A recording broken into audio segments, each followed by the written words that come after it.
Hello everyone, my name is Jay Martin. Thanks for watching this Napoleon game. We are on Italian grasslands, and fun fact, the very first video I ever put on YouTube was me losing a 1v1 of Italian grasslands. This game, was sent to me by the Prussian player here, Mr. Chopsticks, who we had a video previously of. Yes, I have a backlog of replays y'all have submitted to me. I will get to them when I get around to it. There's too many, in fact. And so here we go. Chopsticks is playing in as Prussia on Italian grasslands. This is a really awkward 1v1 map. The reason is that the hill in the middle here is not super relevant. Reason being it has a bit of a ridge here. So if you position a unit, say here, it can't shoot down very well because that little ridge is blocking it. Really the only good shooting path is down here, which makes the hill in the center of the map kind of irrelevant when you get right down to it. I mean, you'd prefer to be on it than your opponent, but it doesn't offer a whole lot.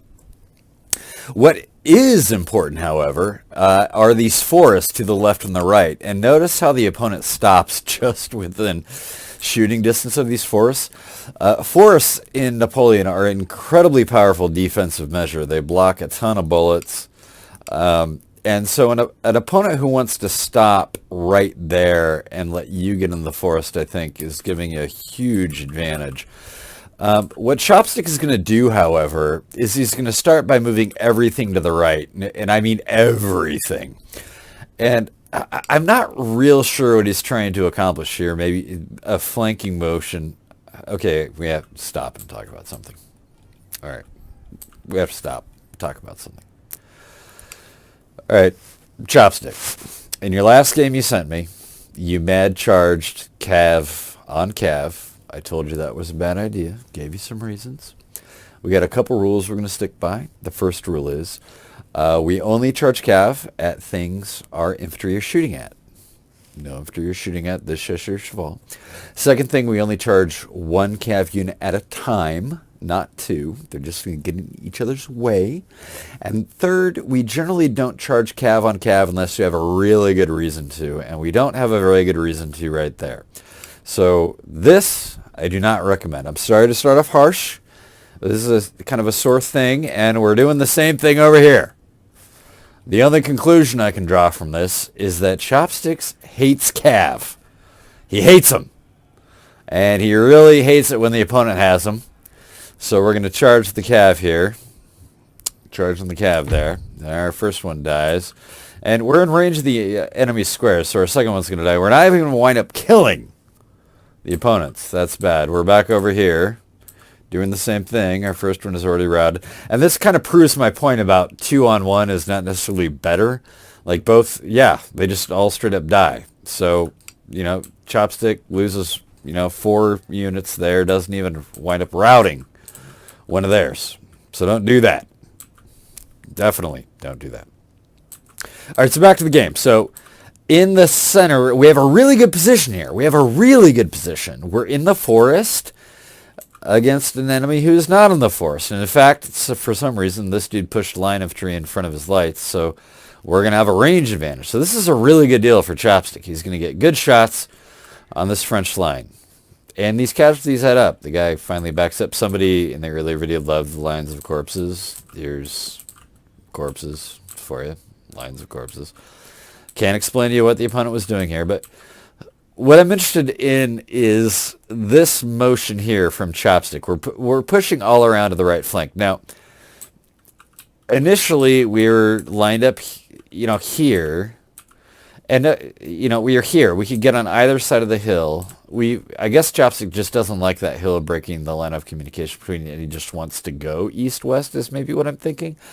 But when you make a big move like this, and you push all of your army to one side of the field, what you're really telling your opponent is, hey, I want to switch the axis of attack from east-west to north-south, and everybody's going to have to turn their armies this direction. And this is kind of going to come into effect because these two units are making the journey, and they're eventually going to wind up on Chopstick's flank, which is going to force him to, react to that. And we're going to see Chopstick wind up having to eventually move north-south too. I'm not a big fan of these huge switch the axis of attack maneuvers. I don't see a lot of point to it. Let's get the game over with. Let's run in a fight. I mean, your opponent was there. They gave you 2 good lines there. Let's just run with that is kind of what I'm thinking. But instead, I suppose that, if this is successful, Chopstick is basically playing against a bad opponent who can't maneuver. So the opponent should see all of these infantry moving this direction. And the opponent should be saying, oh, shit, we should try to move something like this over here. In Chopstick's favor, this opponent doesn't exactly do that. So I guess he's going to get some advantage by showing up on the guy's flank. This is, I need to come up with the term for this, but this is kind of an example of playing against bad players. Oh, he does something good here. I'm going to change the subject for a minute. Chopstick does a great move and works the angle right there. So we had a 3-on-3 fight. He's going to move onto the flank. This is fantastic and good gameplay. Good job, Chopstick. But what I was saying earlier is this is an example of playing against baddies, or saying, oh, there's the move. He notices now there's 4 units on his flank and he has to pull back. So the inevitable transition to the north-south axis is kind of happening now. But the point I was trying to make is this is a maneuver that works against bad players who don't maneuver. And I think I need to have a term for this. You have to assume your opponent is good, and you have to play as if your opponent is good. And this kind of maneuver is great against bad players. It's going to be kind of successful here. But I don't think it's the kind of gameplay that I'd encourage. That's a really rough theoretical concept that I got to get better at. What is going to happen is an old guard is going to move itself out of position here. Chopstick's going to make a good play. They're going to shoot at him a little bit. Gets out of position. Chopstick is going to square against that calf. Smart. And then an interesting thing is going to happen. Let's see if we can get it to happen. Here's that old guard.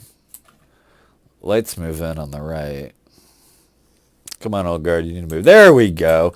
So the old guard move in to re-engage. Chopstick makes a good play by going in the house. That's a good play. Gets shot at a little bit by the old guard. And then the French dude makes a good play. He's going to move forward, realize he's in danger, and then he makes this move here. He pulls back and starts using this barn as cover. See where Chopstick's shots are coming from in that courtyard? The layout of houses and where your men will shoot from is weird. So these dudes are going to shoot from this hole. And I'm going to cut in the barn.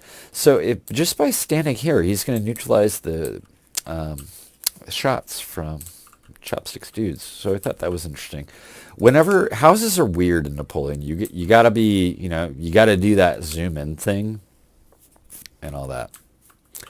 So what it looks like to me is because the French dude brought like 6 light infantry to the game, Chopstick only brought 3. So Chopstick is gonna have more men in the field. So we have this weird kink in our line here. I think that, if we have 1, 2, 3, 4, 5, let's say these 5 lines stretch out there, then what we could do is free 4 infantry to continue the enveloping. I mean, if that's what we signed on to do, we might as well do it right. So what I don't like is this, bowl shape from Chopstick. I'd love to see him stretch these dudes out into his line. And that should free some real estate for us up here. Now, what is going to happen is the unit from the house walks around the back, and I guess we're counter-flanking or something. But so Chopstick kills the old guard, and now he's got a real big advantage because there's 3 lights against 5 units of himself. This is how you win games. There really isn't any cav anymore. French dude is pulling back. I think he recognizes the problem. This is when Chopstick's cav would have been very valuable because what we have is an entire flank of naked lights. So we threw away those 4 cav units at the beginning of the game. They would have been really useful right now is what would happen. I'm guessing these units are out of ammunition, which is why he goes in for melee. Yes, that's probably a good idea. I would you know, again, you want to save your units and use them appropriately. But what's going on is Chopstick is carrying the right. I think we should be aggressively moving to follow up on these two lights here. And this kind of goes to show why the center hill in this map is not very useful, because this forest is a more valuable defensive position than the elevation of the hill. And so Chopstick's going to walk a light unit that's going to be able to shoot at these guys. And it's going to be useful. So I like the use of the forest of the terrain, or the terrain of the forest would be a smarter way to put that. Chopstick does not seem to like going into the town areas. You should really consider putting a unit in that house. Houses are really strong. Is maybe a way I would have done with it. And the anchor on the right of this guy's line is purely these lights. So if we can get up and get on these lights right here, we're going to be doing pretty good. In fact, that's probably enough to win the game. Like, if Chopstick can eliminate these two lights, that would be it. I like this move from him to get aggressively on the flank here. You got to be careful about this cav, though. And if I was Chopstick, I might actually square, like, right there, because the square will shoot the cav. So this dude's going to run away, so the square makes a lot of sense. And then these foot guards here are just moving up really close to the cav. I would definitely consider squaring them, like, right there, where they can shoot at the cav and then route them. Like, one volley should be enough to route them. He doesn't do that. He's going to suffer a little bit of a casualty because the inevitable charge, that's the obvious response, is going to carry that. And then, so they route, and then why not continue the charge here? That's an old guard right there, so you're going to have a morale penalty. So I think this is a little micro. I guess they just don't route from the cav, they just route from the old guard. But I would have put those two units in the square. You just want to clear out that cav before you continue your envelopment. I like the aggressiveness of the action, but a little detail-oriented thing there would have helped a little bit. Yeah, it's time. We need to get somebody in this house. And Chopstick has completed his enveloping. These are the two lights on the hill.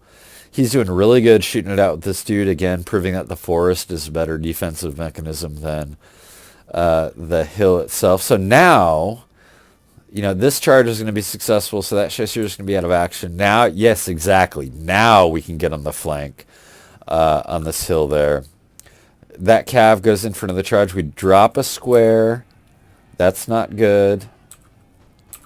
Hopefully these grenadiers are good enough. No, the grenadiers were out, so we missed a couple good opportunities to chase up this cav unit and plunked them all. So not great. Old guard shows up on our flank. We're going to need to deal with them. Now we seemingly have the hill. I would love to see... okay, I guess that works. What I was going to say is, you know, if we get these units coming through this gap there on the rear, but this is just as good. And then what we need to do is tighten up our line right here. We have a weird V in their line. So unit position right there, perfect to get a shot on that V.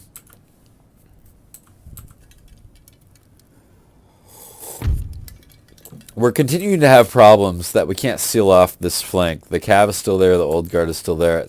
I guess he's going after a unit that came back from routing that Chopstick didn't notice. Which is maybe going to die. What are these guys going to do? Yeah, they're probably going to die. But a little bit of tighter play on this flank, I think, could have saved us some grief. We lost 4 units there now. I don't know why these guys are going in for melee. I guess they're turning around and shooting. That's good. Let's just clear this. Oh, they're going to route. They're at 12. Okay, so that's good. And then really we just kind of need to hold over here. So being that that is an old guard, we should respect that. Let's pull back here. We're winning really well here. We just need to come off the hill. This is what I was saying earlier. If you watch this, Chopsticks dudes are going to shoot in the ground. Like, this is not... I don't know. Whoever designed this map did it weird. I would have not had this ridge here. I would have had it slope down to give advantage to the people on the hill. But this map is just weird. These dudes are going to shoot into the dirt. That is kind of a good skill is, learning to zoom in like this and be like, should I turn firewall off? So Chopstick's going to try to move forward, but his dudes are going to shoot into the ground again. It's going to happen rare. I guess a couple made it, but not that many. So you got to be careful handling that. The real winner right here is probably this Fusilier and this Musketeer. They had a really good angle in this section. And for some reason at this point in the game, the French dude just goes all out melee, which I didn't think was necessary. Like, I definitely think the French player was losing here, but I don't think that the big melee attack was... yeah, if you say the big melee attack at the end is just, oh, fuck it, I might as well, I'm dead. I don't think that was necessarily the case. I don't think this is a slam dunk for Chopstick. Chopstick has an advantage here, don't get me wrong. But the French dude just goes all in melee, and it's not going to go well for him. And that kind of winds up being the game. My thoughts were, first, of course, we threw away our 4 cav units, which is not great. I'm not a huge fan of just players switching the axis of the game from east-west to north-south, especially I like the opening position that Chopstick was given where he had both of these forests against an opponent who was right here. You have to play against... you have to assume that your opponent knows what they're doing. So the big flank around the left, I guess, kind of worked out, but probably wouldn't work out against a good player. On a map like this, especially on Italian grasslands, the game is probably won by the player who uses the terrain better, meaning whoever is in the forest more is probably going to win the game. I mean, this map is stupid. It's just forests everywhere. The person in the forest is probably going to win. And it seemed to be like Chopstick gave away some forest advantage. We did make good use of this forest here, and I did like the flanking motion. If I had to compare the two games that Chopstick sent me, the first one on Glacier Ria between this one, it seemed like Chopstick was maneuvering a lot more in this game, which was good. Granted, I didn't agree with a lot of the maneuvers, so take that with a grain of salt. But I did like that Chopstick was moving around more this game. That seemed good to me. In the previous game, we had a couple blunders with like, I don't know if you watched that video, but he kind of moved his lights inappropriately and they got shut up. We didn't have a big blunder like that in this game, so I think Chopstick is making some progress in controlling his army a little bit better. He was doing a very good job of trying to create 2v1s or situations where, he had more units shooting at fewer units.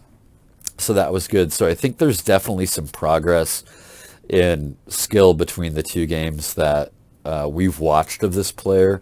So that was great, man. And keep sending me replays. I'll keep watching them and I'll try to keep doing videos of them. But I think there's definitely some improvement between this video and the last one. So good for you, and it seems you're still winning. And kind of a testament. This game was sort of equal in terms of enemy killed. I mean, there was a difference of 9.